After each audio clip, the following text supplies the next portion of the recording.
형제 여러분 안녕하세요. 오늘은 2월 11일 월요일 약속을 믿는 사람만이 하는 믿음의 행동이라는 제목으로 창세기 23장 1절부터 20절까지를 묵상합니다. 1절 사라가 127세를 살았으니 이것이 곧 사라가 누린 햇수라. 자, 사라가 127세까지 살고 그리고 하나님의 품으로 갔습니다. 자, 127년의 삶인데 65세 때 아브라함과 함께 하나님의 약속을 받고 그리고 90세 25년 동안 사라는 아브라함께 좌충우돌하면서 하나님의 약속을 기다리고 때로는 실수하고 넘어지기도 하지만 그래도 끝내 인내하고 90세 때 아들 이삭을 낳습니다. 여러분 얼마나 큰 기쁨이 있었을까요? 그리고 나서 37년을 더 하나님의 약속을 받고 누렸던 시간들입니다. 자, 그 모든 시간들을 마무리하고 사라는 떠납니다. 2절 사라가 가나안 땅 헤브론 곧 기랏 아르바에서 죽음에 아브라함이 들어가서 사라를 위하여 슬퍼하며 애통하다가 자, 사라가 헤브론 땅에서 죽었다고 얘기합니다. 헤브론은 아브라함이 약속의 땅으로 자기네 고향을 떠나서 와서 여러 군데를 이렇게 돌아다니다가 이제 조카 롯과 함께 자기 소유가 너무 많아서 이제 헤어지기를 결정하고 하나님께서 인도하신 땅으로 갔던 곳이 바로 헤브론입니다. 헤브론은 하나님과의 교제라는 뜻이 갖고 있습니다. 하나님과 이제 교제함으로 어떤 내 힘과 내 능력과 어떤 내 계획으로 살지 않고 하나님과의 만남을 통해서 살겠다고 결정한 것이죠. 그래서 그 헤브론 땅에서 가장 많이 살았어요. 헤브론이 다른 이름으로 표현되기 때문에 여러분 헷갈릴 수 있는데 결국 헤브론 땅에서 가장 많이 살았고 그리고 헤브론 땅에서 사라가 자기의 생을 마무리합니다. 근데 아브라함이 들어가서 사라를 위하여 슬퍼하며 애통했다 그랬습니다. 아내가 죽은 것이 슬픕니다. 굉장히 애통함이죠. 함께 좌충우돌하면서 하나님의 약속을 받았고 그 약속을 받고 난 다음에도 많은 시간들을 함께 누렸는데 근데 더 슬퍼했던 이유는 그거 같아요. 사라가 죽었는데 이 땅에서 자기가 아무 땅도 자기 소유가 없기 때문에 아내를 묻을 만한 매장지도 없었다는 자신의 신세가 너무 어려웠다는 것입니다. 약속의 땅으로 와서요. 하나님의 약속을 바라보고 약속의 아들을 낳았고 기르고 하나님의 복을 누렸지만 하나님께서 땅의 축복을 주셨는데 불구하고 나는 땅 한 평도 없었어요. 어떤 그런 부분이 있지 않은가 생각합니다. 여러분 우리가 하나님 말씀을 믿고 따라갈 때 현실이 이렇게 부딪혀질 때 현실에 딱 이렇게 부딪혀질 때 많이 이렇게 힘들고 어려울 때가 있습니다. 그때도요 하나님의 뜻을 바라보고 믿음으로 달려가면 그걸 돌파할 수 있습니다. 3절 그 시신 앞에서 일어나 나가서 헷족속에게 말하 이르되 나는 당신들 중에 나그네요. 거류하는 자이니 당신들 중에서 내게 매장할 소유지를 주어 내가 나의 죽은 자를 내 앞에서 내어다가 장사하게 하시오. 자기가 머물고 있는 헷족속 리더에게 가서 나는 당신들 중에 나그네요 거류자라고 얘기합니다. 그러면서 아내를 매장할 소유지를 달라고 부탁하고 정식으로 리퀘스트 합니다.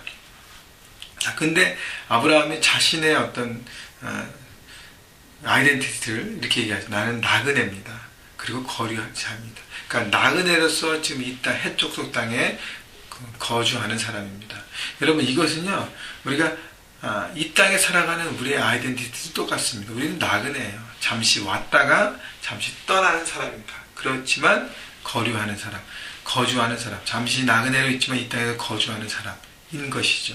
자, 그래서 여러분 우리가 이 땅에 소유권이 없다는 것을 다시 한번 생각하고 여러분의 집이 있고 여러분의 땅이 있고 여러분의 비즈니스가 있을지라도 그 모든 것들이 바로 하나님께 속해 있으면 하나님의 소유권을 여러분이 인정하고 고백할 때만 우리가 이 땅을 기쁨으로 떠날 수 있는 것입니다. 여러분 그렇기 때문에 이 땅에 살아갈 때 너무 많이 붙들려고 애를 쓰지 마시고 물론 많은 것들을 여러분 열심히 일해서 벌어서 그 다음에 나누고 베풀고 할 때 복을 나누는 곳에 여러분 들여진다면 여러분의 삶의 영향력이 풍성해지고 그걸 통해서 하나님 나라 일을 이룰 것입니다. 여러분 많이 갖기 위해 일하지 마시고 많이 나누기 위해서 일할 때 하나님의 복이 여러분의 풍성하게 임하게 된다는 것입니다.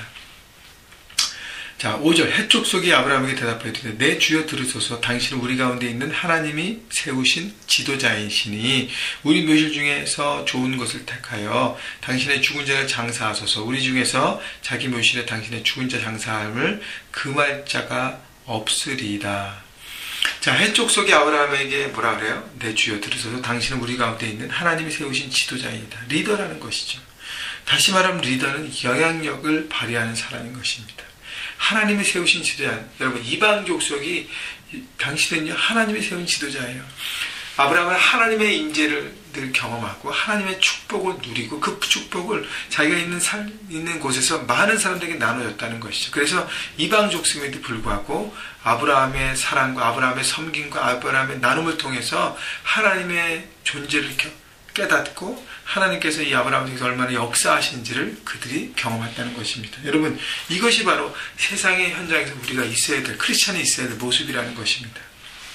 선한 영향력을 발휘하고 세상을 섬기고 하나님의 복을 나누는 사람, 그때에 여러분이 굳이 말을 안 해도 하나님을 여러분의 삶 가운데서 전하게 되는 것입니다. 이것이 바로 관계전도의 모습인 것이고 세상 현장에서 하나님 나라를 이루어가는 그리스도의 계절을 꿈꾸고 실현하는 사람의 모습인 것입니다.